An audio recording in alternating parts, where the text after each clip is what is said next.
Welcome to our channel. We're Exploring with Sisters, and we are so happy that you have found our channel. We're two sisters, Cindy and Valerie, from the United States. And together, we not only seek out adventure, but we make the most of every trip we plan. We also host and customize small group vacations. Follow along as we share our experiences, our itineraries, our laughter, and of course, our adventures.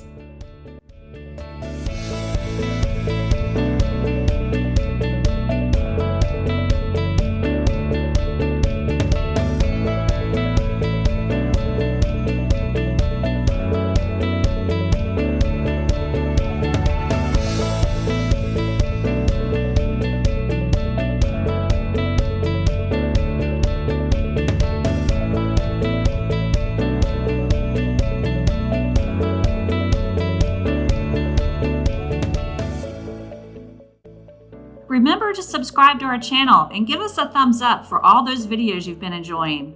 In this video, we're going to go into detail about our most recent trip to Belgium. This video is going to focus on the 10 lessons that we recently learned from our rental boat experience in Belgium. We hope that you enjoy the details that we're going to share with you so you'll have full knowledge before you rent your own boat. Since Exploring with Sisters likes to approach vacations a little differently, we felt like going through the canals of Belgium would be perfect for our small group trip. Les Boat offers boat rentals in several different countries, and I've taken a screenshot to share with you directly off of their website. Make sure you do your research and decide what size boat you're going to need for the group that you're taking on the boat. We had a group of 9, and so we went with the Premier line and decided on the Horizon 5, which is the largest one that they offer in their fleet. We found the website for Les Boat very informative and had excellent pictures and detailed descriptions of each of the boats. The floor plans of each boat was very helpful to us when we were determining what size our group could be when we were setting up this trip to offer to our travelers. It also has all the specifications and details of the amenities and equipment on each boat. Be sure to study the photographs that they offer on their website, and they also had a 360-degree camera that took us around the boat, and we found these both very helpful. All right, number 1 on our list of lessons learned is transportation to the marina. This may sound like a no-brainer, and we thought it was too, but once we arrived, we wanted to share our experience with you so you don't have to go through the same thing as we did. After spending a day in Brussels, we decided to depart in the morning on our way to Newport, where we were going to pick up our boat. We took a train from Brussels to Oostende, and then a coastal tram is what they call it, from Oostende to Newport. All of this went off without any glitches. The problem hit when we arrived in Newport. Our group divided up, and some went to the grocery store to buy what was needed, and 3 of us took the luggage of everyone and went to the marina to go through the orientation. Those of us with the luggage reserved an extra large Uber and didn't have any trouble getting to the marina. But those that went to the grocery store tried to get an Uber and were unsuccessful. After waiting an hour with multiple Ubers not showing up, they actually waved down a guy from the grocery store, and he personally gave them rides in his car, which took several trips for 6 people and all their groceries. We later learned that we should not have taken the coastal tram from Oostende, but instead taken an Uber from Oostende to Newport, that it's a longer drive and more Uber drivers are willing to make the trip. This means that you need to buy your groceries and your drinking water at least for the first few days before you arrive in Newport. Number 2, packing for the boat. Space on the boat is going to be very limited, and the best thing you can do is to pack in a soft shell luggage. The hard shell luggage that we had to empty out and actually store at the marina, which was a very nice thing for Les Boat to offer. In each cabin, there is a wardrobe, and you can hang a few items there on the rod and then maybe stack some clothes piled up in front or behind the rod. Under one of the beds, there's also a very low, long, deep storage that you can cram some backpacks in or things that you don't have to access on a daily basis. The bathroom is very small as well. There's a shelf with a sliding door over the counter and then a little bit of counter space, but there's absolutely no storage under the sink area or in the shower space. There is a hook on the wall that you can hang a few items while you're showering. Our boat had a couple stools that came into the kitchen area, and you could open them up and they offered storage inside, which was very handy. There's also in the kitchen area an open shelf that we found very convenient as well. You'll have to find room to place all of those life jackets that are mandatory to keep on board, and they do take up a lot of space. Now, for the different cabins in the bedrooms and bathrooms, I took this video when we came on board, and you can see that they've placed the life jackets on each bed as well as the comforter and the set of sheets. Each cabin does have windows that you can roll open, but there are no screens, so there is a chance that you can get bugs in at night, or the dew will come in and get some moisture in the cabin. Also on the Horizon 5, the front 2 bedrooms have limited headspace. And this is because of the layout of the kitchen area, so there is some limitations there, so be aware of that when you start assigning spaces to your family or friends. The mattresses were pretty thin, not extremely comfortable, but adequate. They were also very narrow, so if you have larger people, it's going to be very tight. There's not a lot of space between the twin beds, and we did have one couple push them together, but I think they ended up separating them again because it was just easier to get in and out of the bed. On the side of the wardrobe is where they located the USB ports and your electrical outlets. There's also 2 lights in each room. One is a reading light and one is a general light that just is lighting up the entire cabin. On the Horizon 5, we were thankful that we had a very large refrigerator with a freezer on the bottom. It was very good size. Now the table that you sit at can be lowered and that area can be made into a bed. It says it can sleep 2. The inconvenient part of the Horizon 5 design were these curtains that were all around the area that we closed each night. You actually had to climb up at the front window on your knees and actually close these curtains, and they weren't all together on their tracks. So it was a little inconvenient, and you definitely have to be flexible and be able to climb around on the front of the boat.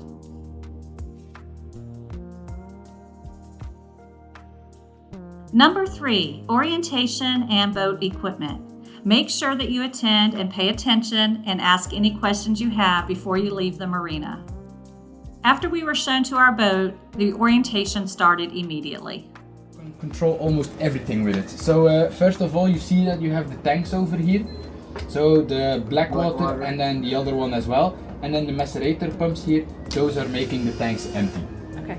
So then we have bilge pump. So we have a couple systems on board. We have the manual system, then we have the automatic system, and then also outside you have a manual system.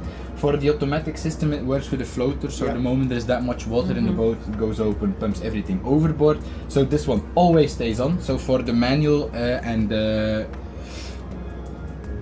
electric and the manual pump, you will probably never gonna have to use it. Then we have panel lights, that's for here in the night, it gets less bright. So I wanted to share that video with you so you could see how quickly they go over everything on the boat. They did answer all of our questions and made sure we felt comfortable before we were able to depart from the boat. They gave us all sorts of information packaged to keep on board, and one of the most important things you're going to need to be able to find is their 24/7 customer service number. Early in our trip, one of the showers flooded and the drain wasn't working properly, so we called the number. They actually sent a technician out to our mooring site and repaired the boat while we were out sightseeing for the day.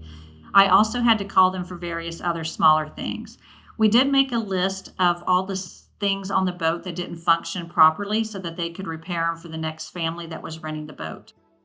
Set your expectations and just realize that not everything is going to work the way you would love it to. A couple of the things was our bimini was missing a screw, and so we had to adjust that and tighten it ourselves with something we found on the boat.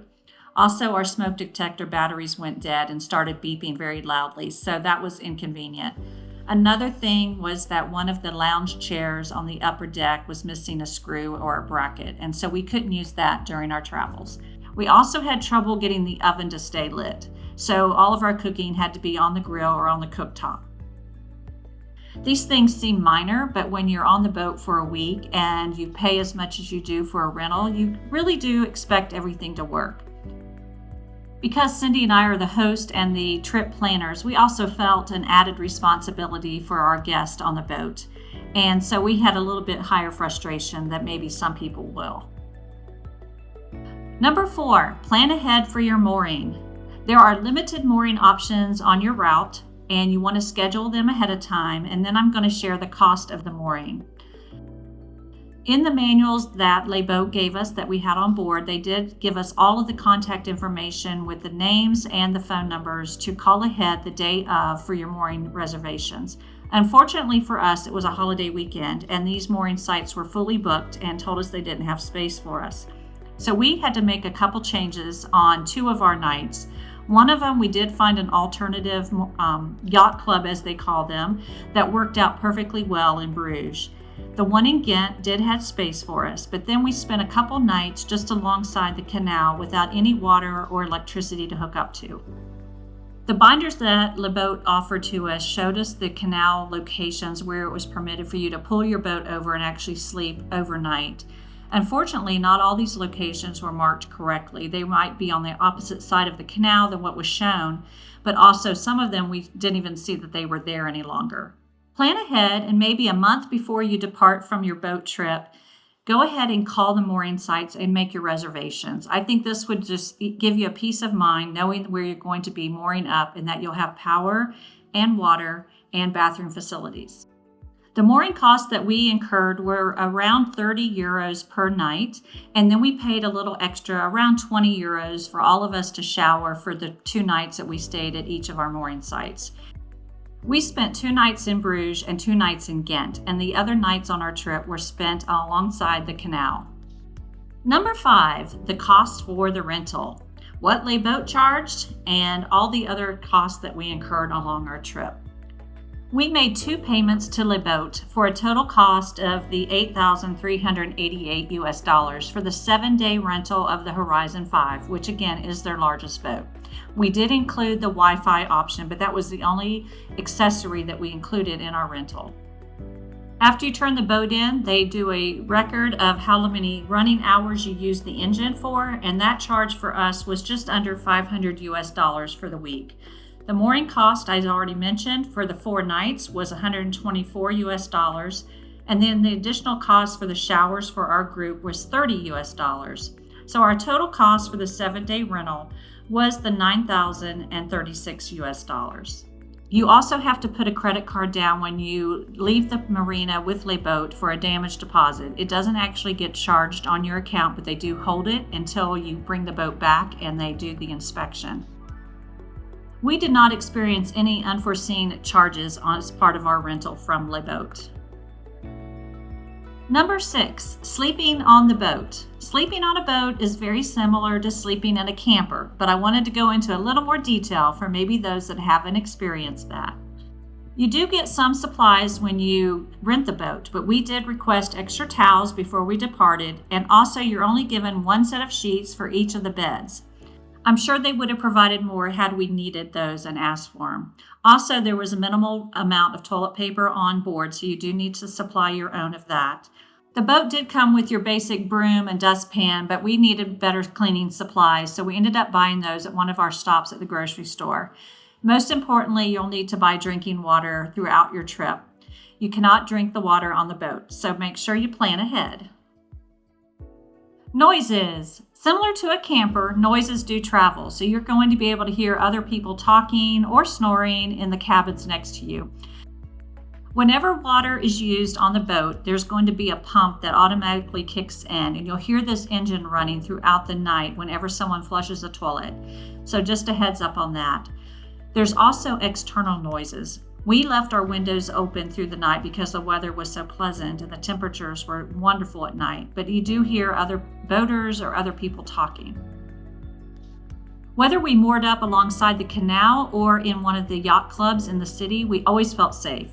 We made sure that we did lock our doors at night, and you can also lock the individual cabins if you feel like that's a need as well. Moving on to number 7, comfort while cruising. Of course you want to be comfortable. You've paid all this money and you have a vacation and you want to be comfortable. So let me go into a little bit more detail of why we found the Horizon 5 to be ideal for our group. Number 1 was the variety of places to sit. With 9 people on the boat, we never felt cramped or crowded. We had plenty of options of where we could sit, whether it be inside or outside, and we took advantage of every opportunity to be outside. I'm sharing a few pictures from our most recent trip to Belgium, which was in May of 2026, and you can see we took full advantage of our glorious weather and spent most of our time outside on the decks. We also put the bimini up when we could if it wasn't too windy to provide shade for those that wanted to sit outside on the top. The only time you really noticed the motor running on the boat is when you were sitting on the back bench facing outward. It was a little noisy there, but really other than that, the boat is very quiet. And of course, you're not going fast, so you're not having a lot of noise to distract you. Throughout the route that we chose, which they referred to as Route 2, we found it very, very scenic. We loved all the lifting bridges. We went through one lock, which we'll show you in a moment.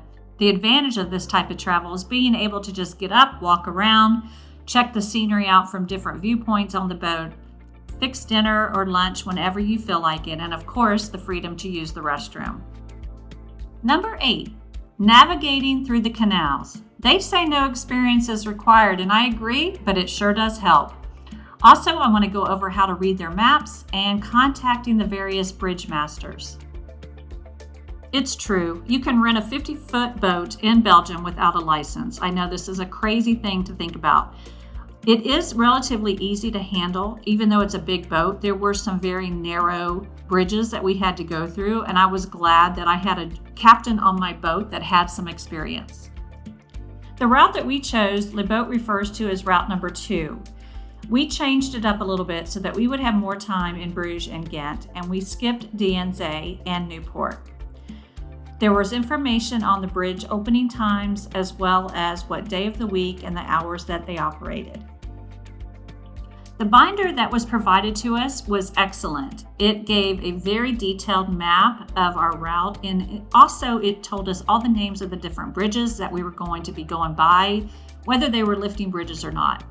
In addition, they provided all the phone numbers and actually indicated on the map when we should go ahead and call ahead to the different bridge masters and informing them that we were there and it was time to request the bridge to be opened up.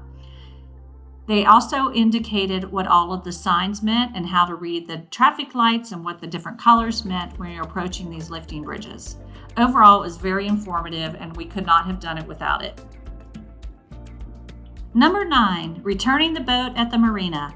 We'll go over the last night on the boat, what you need to do to clean the boat, and also the checking out process with the staff at Le Boat. The return time for the rental boat is going to be 9 a.m. Well, the lifting bridges don't operate until 9 a.m., which means that you're going to be spending the last night of your trip at the marina where you will already be there to return the boat at 9. This was somewhat disappointing because it's not the ideal location to spend your last night of a vacation. We had hoped to moor up a little bit outside of Newport, but after discussing this with several other people that knew a lot more about it than us, we decided it'd be best if we spent our last night at the marina. On a positive note, if you do end up staying the last night at their marina, you do have showers and restroom facilities, and you can hook up to the water and the electricity. But the neighbors are very close, and we had some noisy ones next to us, so that was very disruptive. To prepare the boat to turn back in, we did some basic housekeeping. Most importantly, you strip your beds and you put all your sheets and towels together. We also had to empty out the refrigerator, and any food that was remaining we had to dispose of, and of course take out the trash. We had several other boats in the marina that were also ready to check out at 9 o'clock when they opened the offices up. But the staff there at Le Boat was very efficient and did it as quickly as possible so we could get on the road. Remember, we had also stored some of our hard-sided luggage, so they quickly brought that to us so that we could finish packing up and get ready to depart. I don't want to forget to tell you we had the same problem with our return trip back to the coastal tram in Newport, and we had to use the Le Boat staff to give us a ride back to catch our tram. So again, if you want to take an Uber straight to Oosted, it's going to be much more convenient. Number 10, would we do it again? We'll share our opinion on the boat, on the rental agency of Le Boat, and also on the route that we decided to take throughout the Flanders region of Belgium. The Horizon 5 was the perfect boat for our trip. We loved the amenities that it offered, from the bimini cover on the top, to the grill on the top of the deck, to the variety of seating options, the space inside with all of its wonderful windows for viewing opportunities, and just the ease of the operation of the boat and the overall size. Definitely recommend the Horizon 5 if you have a larger group of people. Would we rent from Les Boats again? And the answer is a definite yes. From the very beginning of planning this trip, we were impressed with their website and all the information that it offered, but also when we reached out to them on an email, they were always prompt and efficient in getting us what we needed. They made sure that we totally understood all the cost and the different options that were available. We researched a couple different companies that offered the rental boats, and we just were drawn to Les Boats because of their promptness and efficiency in answering our questions, and also the pricing was right in line with those others. Another attraction to us to Les Boats was the newness of this boat that they offered, and also the size and capacity that it would sleep. We needed these things to give us a peace of mind on the trip that the boat would be in good running order. Traveling through the canals in the Flanders region is just so tranquil and relaxing, and to us, we really felt like we got to see Belgium and not just the touristy hotspots. The route that we chose was not disappointing. It had a great variety of beautiful homes, it had quaint villages, and of course, close to the city centers of Bruges and to Ghent. I invite you to go back and subscribe to our channel and watch the videos where we captured each day of our Belgium journey. They go into detail of our mooring and our different canals that we went down and show you all the beauty of this wonderful country. Well, I hope you've learned something from our 10 most learned lessons of rental boats in Belgium. If you have any questions or comments, we welcome those, and we would love to help you with your trips in the future. Thanks again for subscribing and watching Exploring with Sisters. Stay tuned for more adventures coming.